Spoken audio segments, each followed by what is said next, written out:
Pemirsa, bergulirnya pilkada serentak di tahun 2024 hingga kini masih menjadi pro dan kontra. Bukan tentang mekanisme penyelenggaraan pilkada, namun model pemilihan serentak 2024 tentunya akan berdampak pada tokoh dan politikus muda yang kini menempati posisi kepala daerah.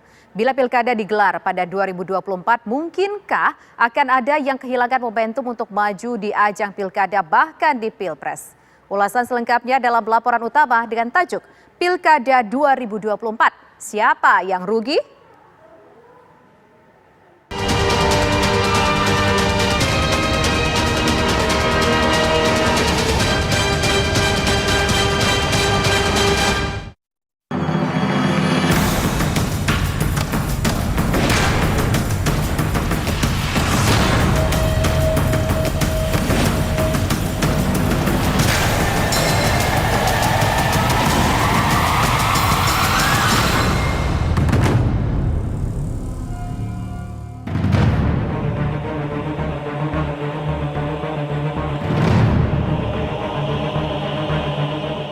Akan bergulirnya pilkada serentak di 2024 hingga kini masih pro dan kontra. Sebagian pihak menilai gelaran pilkada itu terkesan dipaksakan.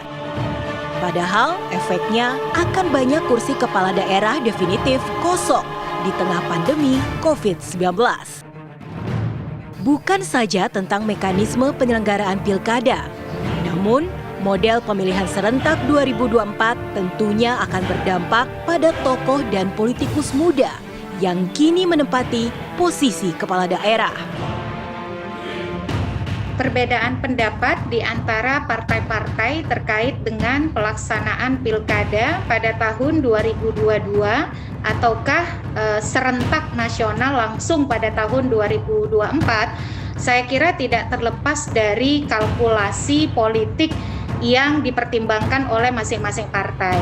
Ada partai yang menginginkan pilkada pada 2022 dan 2023 karena memang ada kepentingan untuk melakukan kaderisasi kepemimpinan lokal atau sirkulasi kepemimpinan lokal sehingga kader-kader mereka juga bisa mengisi posisi-posisi strategis yang ada di posisi gubernur, bupati, ataupun wali kota.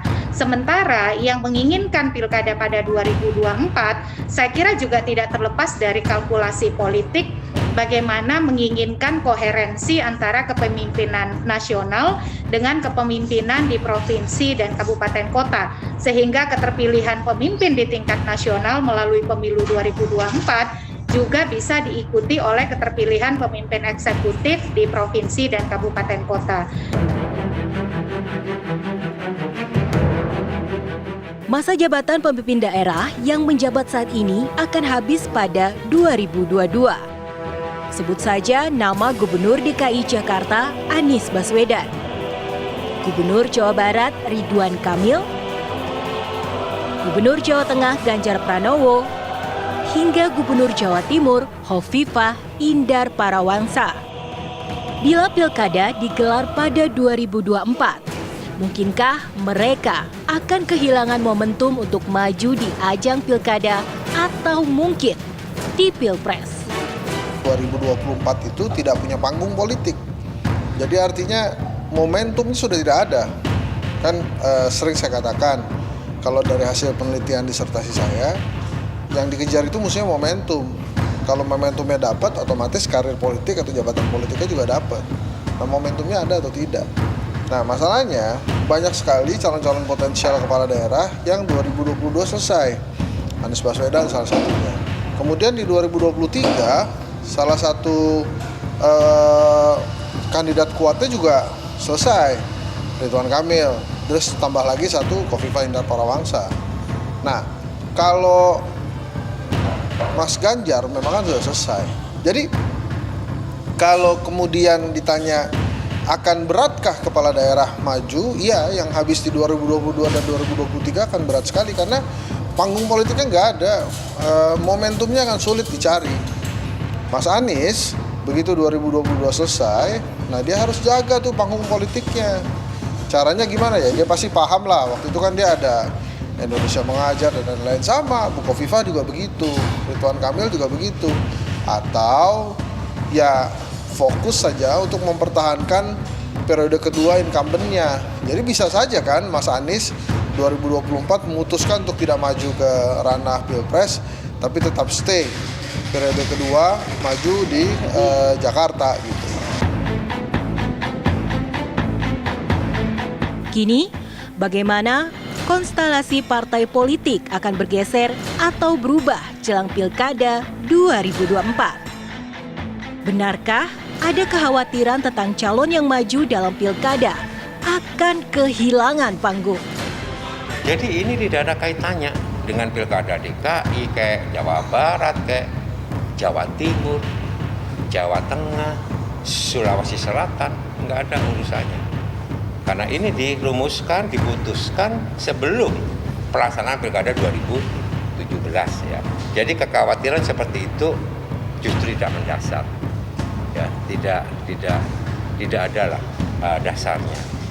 Pertimbangan akan banyak kepala daerah yang di PLT, hampir 271 kepala daerah yang di PLT, ada 25 gubernur dan ada 246 bupati wali kota. Dan PLT-nya juga bukan waktu yang pendek, ini hampir 2 tahunan lebih. PLT kan, ada yang 2 tahun lebih, ada yang 1 tahun lebih.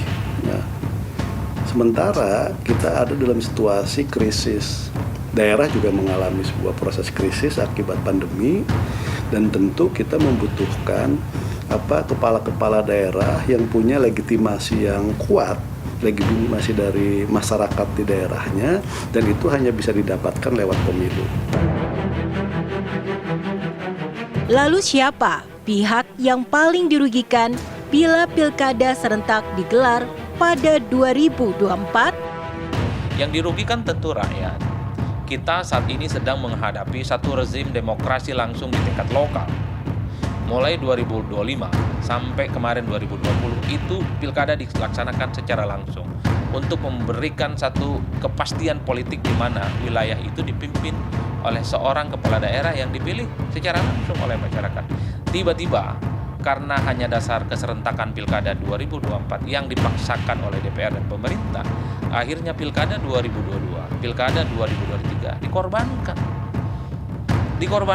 Rakyat tidak lagi memilih pemimpin setiap 5 tahun sekali.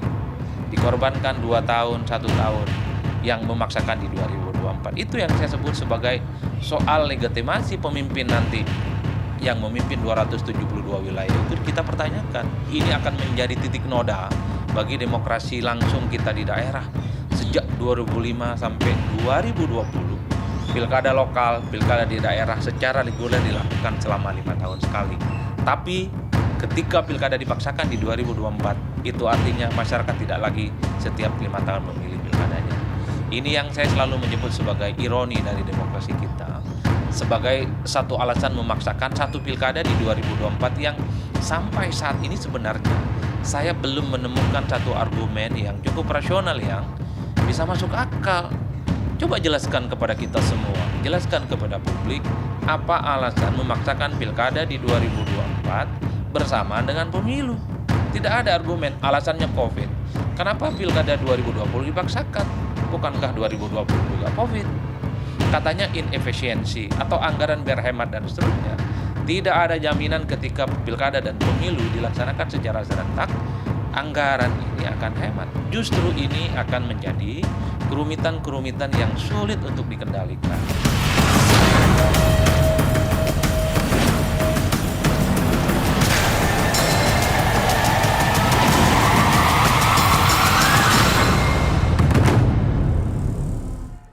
Pemirsa, Indonesia ditargetkan akan bisa mengendalikan COVID-19 pada Agustus mendatang.